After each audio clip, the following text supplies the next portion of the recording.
शहरात निवडणुकीची धुमाकूळ सुरू आहे। सर्वच राजकीय पक्षांनी प्रचाराची कंबरी कसलेली आहे, पण नेमकं मात्र जनतेच्या मनात काय आहे आपण नेमकं जाणून घेणार थेट जनतेची। यावेळेला मी उभा आहे नालासोपारा पूर्व प्रभाग 9 येथे। प्रचार जोरात सुरू होत आहे, राजकीय रंगबेरंगी कलर चाललेला आहे, पण शहराचा नगरसेवक होणार कोण याकडे सगळ्यांचं लक्ष आहे। आणि थेट हा जो जनतेचा प्रश्न आहे आपण थेट जनतेत सांगणार आहोत। सर नमस्ते।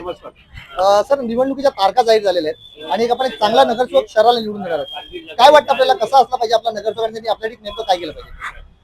रस्ता, गटर आणि पाणी या मूलभूत सुविधा आहेत ना, त्या सुविधा जर ज्या नगरसेवक केला तो नगरसेवक आणला पाहिजे। नक्कीच जो नगरसेवक करतात काम करेल त्याला जनता निवडून देईल असं आपलं म्हणणं आहे। हो, अच्छा, एक शेवटचा प्रश्न आपल्याला विचारतोय। कुठे ना कुठेतरी ज्यावेळेस सत्ता परिवर्तन होते किंवा राजकीय पक्ष नेते मंडळी एका दुसऱ्या पक्षात प्रवेश करतात, त्यांचं नेमकं म्हणणं असतं की आम्ही पक्ष बदलतो ते लोकांच्या फक्त सेवेसाठी। या भूमिकेवर आपल्याला काय वाटतं? असं काही नाही, ते त्यांच्या फायद्यासाठी पक्ष बदलतात।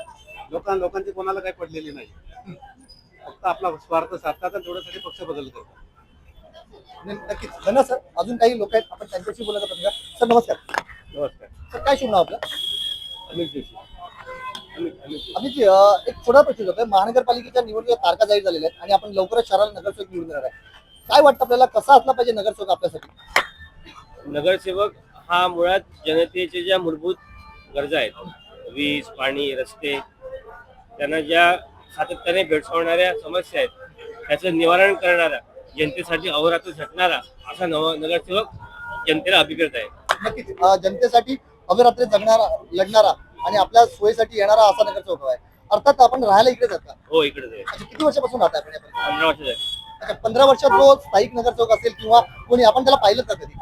हो, पाहिले। पाहिलं। आता एक मोठं युद्ध आहे राज्यात, महाराष्ट्रात एक भारतीय जनता पार्टी आहे आणि 35 वर्ष सत्ता असणारी बहुजन विकास आघाडीचा हा गट मानला जातो।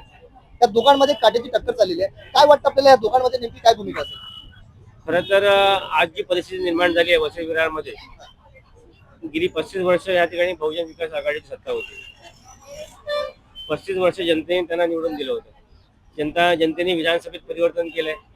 आता जनता ठरवेल की येणाऱ्या काळामध्ये वसई विरारचा महापौर कोण असेल। नक्कीच धन्यवाद सर, आम्हाला वेळ दिला। लोकसभा असेल, विधानसभा असेल, या विधानसभेतून एक आमदार निवडून दिलेला आहे, पण महानगरपालिकेत नेमकं काय होणार ही जनताच पोल लावणार आहे।